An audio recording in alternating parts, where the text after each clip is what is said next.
El Dow Jones cayó 500 puntos ayer, no por el fallo del Tribunal Supremo, sino por lo que ocurrió 90 minutos después. A las 10 de la mañana del viernes, 6 jueces del Tribunal Supremo de Estados Unidos le dijeron a Donald Trump que su principal arma económica era ilegal.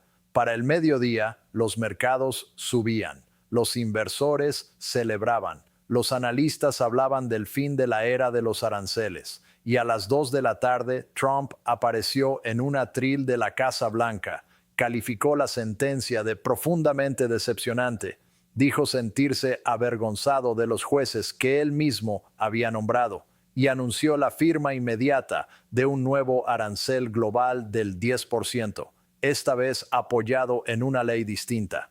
Misma tarde, mismo edificio, mismo presidente, distinto fundamento legal. El Dow se dio la vuelta, perdió 500 puntos y todos los gobiernos del mundo que habían descorchado champán por la mañana guardaron las botellas y empezaron a leer con atención la sección 122 de la Ley de Comercio de 1974.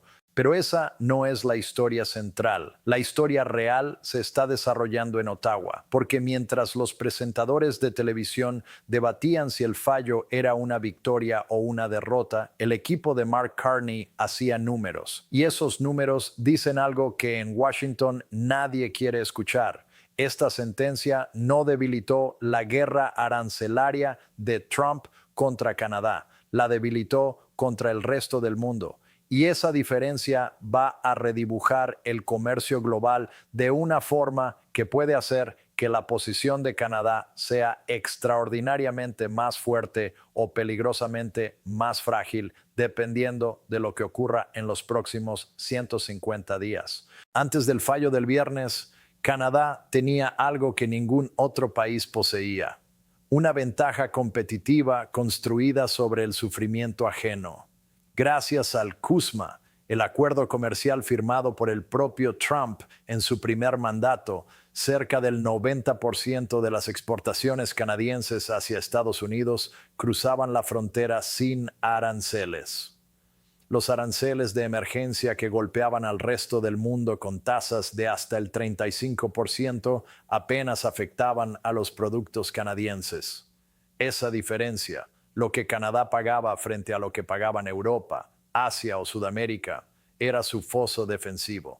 Permitía que los productos canadienses fueran más baratos en las estanterías estadounidenses que los de sus competidores. El Tribunal Supremo acaba de vaciar ese foso. Al anular los aranceles de emergencia a nivel global, el resto del mundo obtiene ahora el alivio del que Canadá ya disfrutaba. Fabricantes europeos que pagaban un 35% pasan a enfrentar un 10% bajo la nueva orden de Trump, o potencialmente nada si la sección 122 es impugnada en los tribunales. Empresas surcoreanas de semiconductores, exportadores textiles vietnamitas, productores agrícolas brasileños, todos acaban de recibir un descuento masivo. Y los exportadores canadienses que creían tener una ventaja estructural ven cómo esa ventaja se evapora en tiempo real. RBC Economics publicó un análisis pocas horas después del fallo y fue directo. Si los aranceles de emergencia no se sustituyen por otros de nivel similar,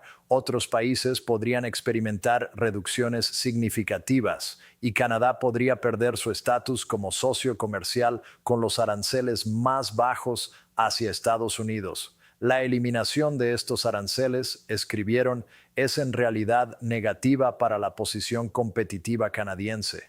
Piénselo bien. El fallo que supuestamente debía beneficiar a Canadá podría acabar perjudicándola. No porque Canadá pague más, sino porque los demás pagan menos. Cuando el terreno se nivela, la geografía deja de ser destino y el precio lo es todo. Algunos dirán: un momento, Trump ya impuso un nuevo arancel global del 10%. Problema resuelto. Canadá conserva su ventaja bajo el CUSMA. Sobre el papel, el documento de la Casa Blanca lo confirma. Los bienes conformes con el acuerdo están exentos del nuevo gravamen de la sección 122. El foso, aparentemente, sigue ahí, pero hay algo que ese documento no dice. La sección 122 incluye un interruptor de apagado. 150 días. Es el máximo que un presidente puede imponer aranceles bajo esta autoridad sin aprobación del Congreso. 150 días desde el 24 de febrero nos llevan a finales de julio, exactamente el mismo periodo en el que se revisa el CUSMA. Es el momento preciso en el que Estados Unidos, Canadá y México decidirán si el acuerdo que regula 3.500 millones de dólares diarios en comercio transfronterizo se extiende otros 16 años o empieza a desmoronarse. Y ahí está la trampa. Si el Congreso no vota para extender los aranceles de la sección 122, estos expiran y Trump pierde su arma de reemplazo. Pero si el Congreso sí vota a favor, estaría respaldando formalmente un régimen arancelario que el Tribunal Supremo acaba de declarar ilegal en su forma anterior. Cada republicano que vote a favor lo haría a 9 semanas de unas elecciones legislativas en distritos donde el 60% de los votantes ya se oponen a la política arancelaria.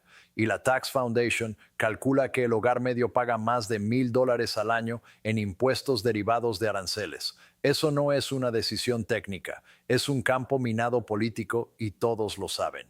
Por eso lo que hizo India este mes importa ahora más de lo que nadie anticipaba. 2 semanas antes del fallo, India firmó un acuerdo marco con Trump. Los aranceles sobre sus exportaciones bajaron del 50% al 18%. A cambio, India prometió compras por valor de $500,000 millones en energía, aeronaves y tecnología estadounidenses durante 5 años. Los conservadores indios celebraron el acuerdo. Y entonces llegó el fallo.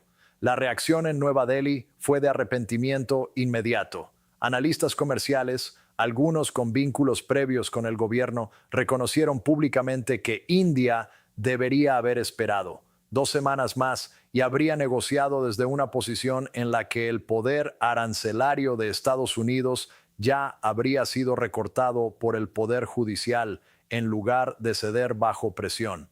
Canadá esperó. Canadá rechazó cada invitación a correr hacia Mar-a-Lago.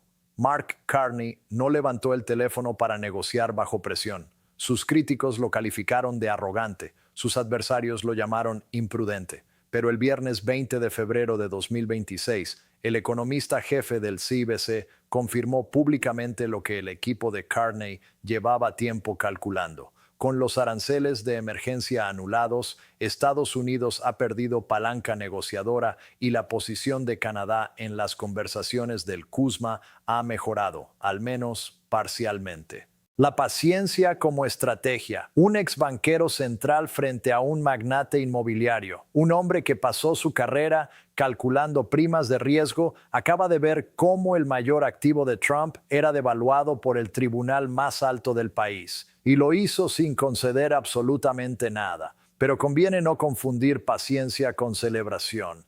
En Ottawa no hay euforia. La Cámara de Comercio de Canadá, el mayor grupo empresarial del país, emitió un comunicado pocas horas después del fallo que debería enfriar cualquier lectura triunfalista. Esta sentencia no es el último capítulo de esta historia interminable, advirtió.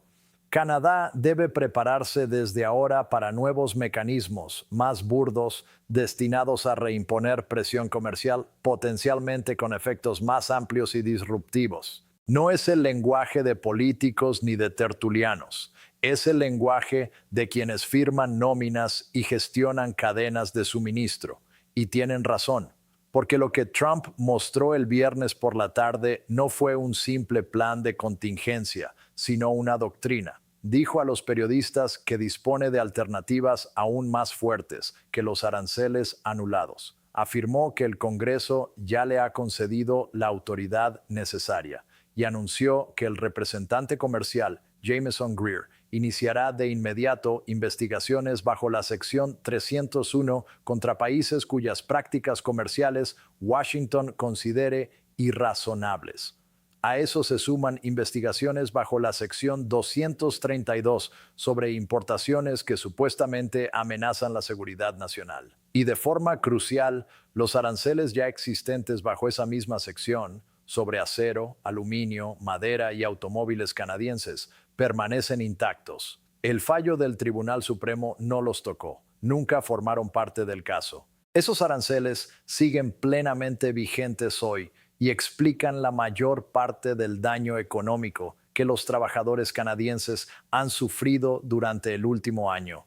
Son la herida que nos cierra. Exportaciones por valor de 15.500 millones de dólares canadienses afectadas solo hasta 2025. Acero, aluminio, automóviles, madera, sectores que emplean a personas reales en comunidades reales de Ontario, Quebec, Columbia Británica y Alberta.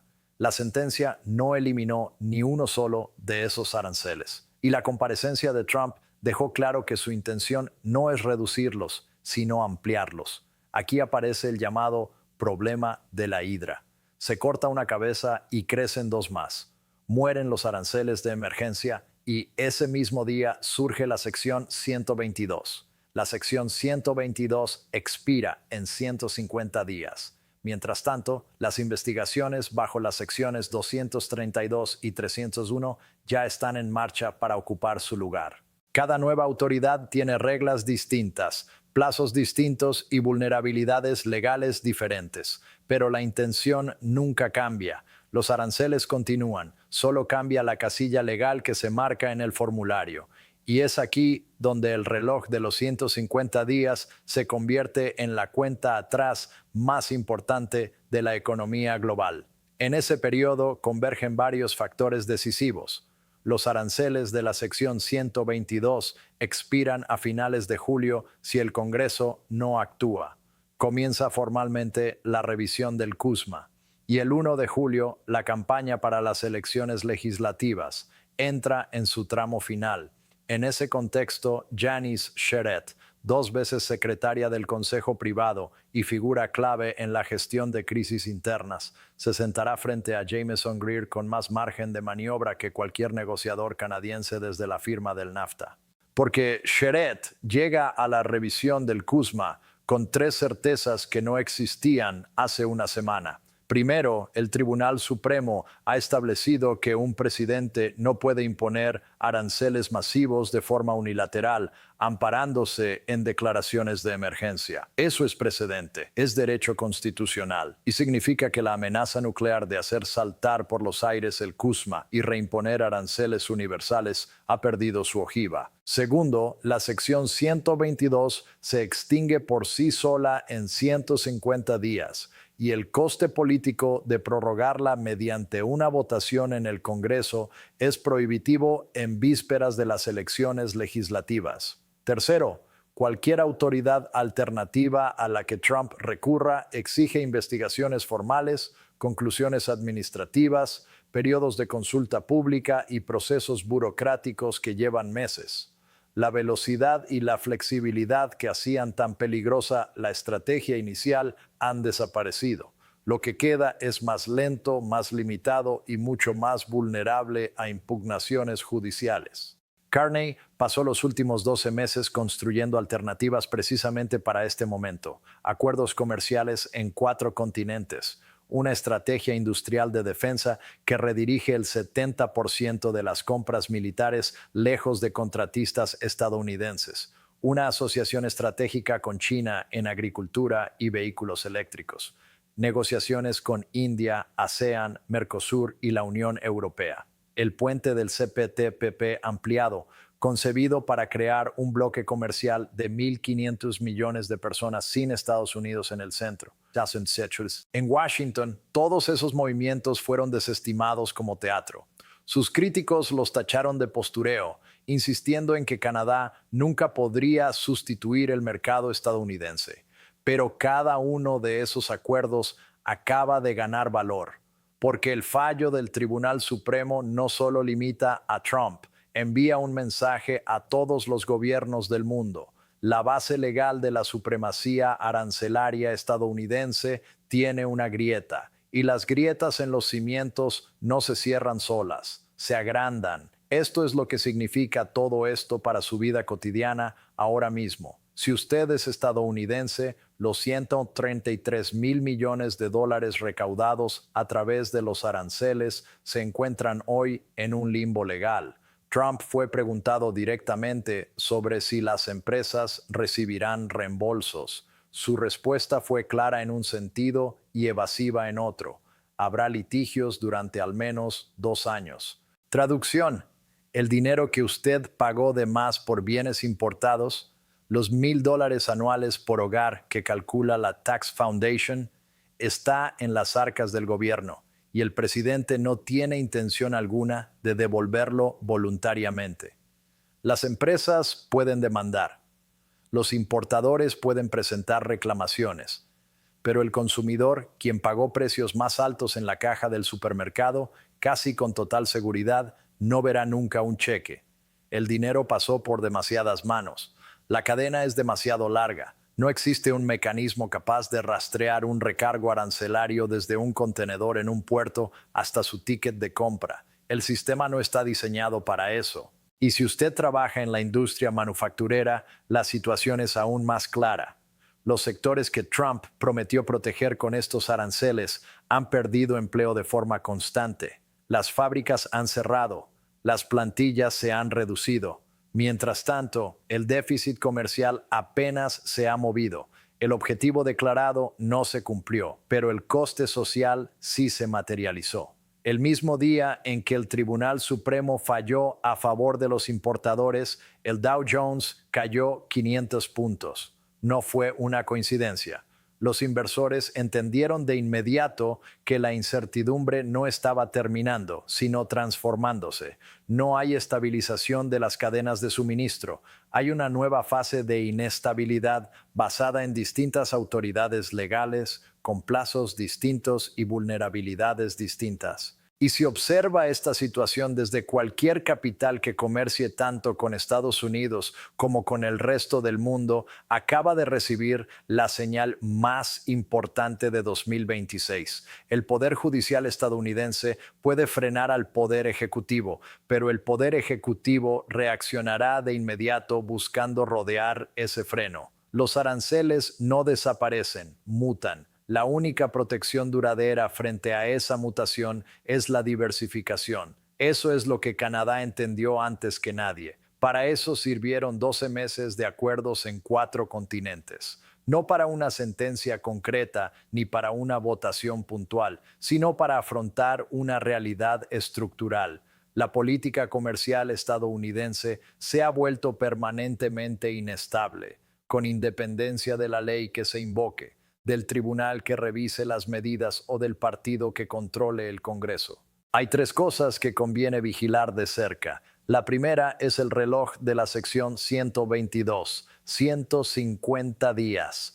Cada jornada que pasa sin una prórroga legislativa acerca su expiración automática, y cada día que se acerca a ese momento reduce la presión negociadora que Trump puede ejercer en la revisión del CUSMA.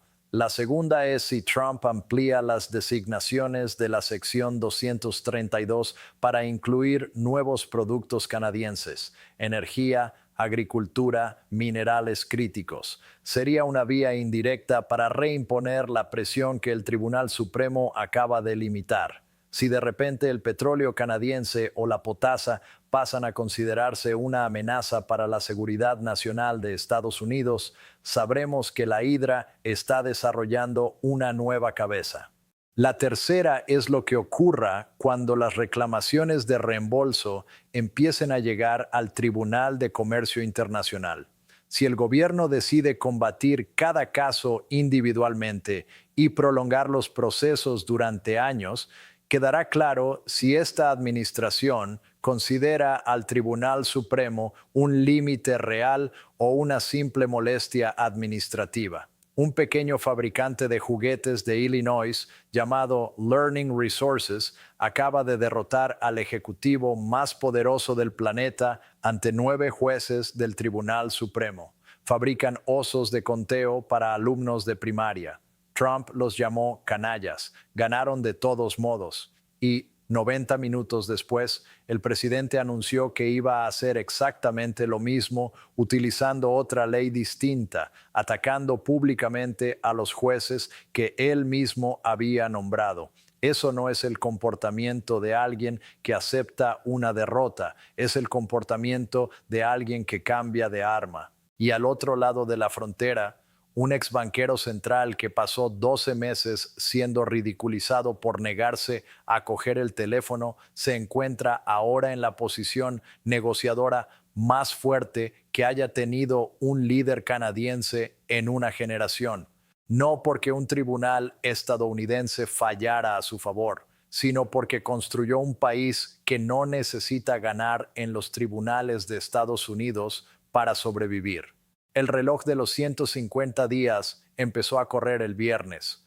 Cuando llegue a cero, solo hay dos escenarios posibles. O el Congreso vota para extender los aranceles a 9 semanas de las elecciones legislativas, o el régimen sustituto colapsa por sí solo.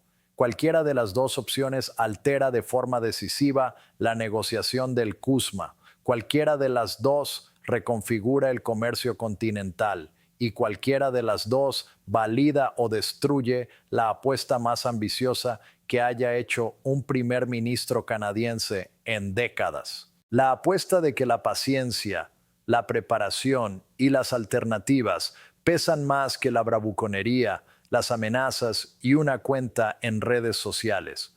El Tribunal Supremo le dijo a Trump que estaba utilizando la herramienta equivocada. Él tomó otra antes de que se secara la tinta del fallo, pero esta vez esa herramienta tiene fecha de caducidad y el hombre sentado al otro lado de la mesa lleva contando los días desde enero.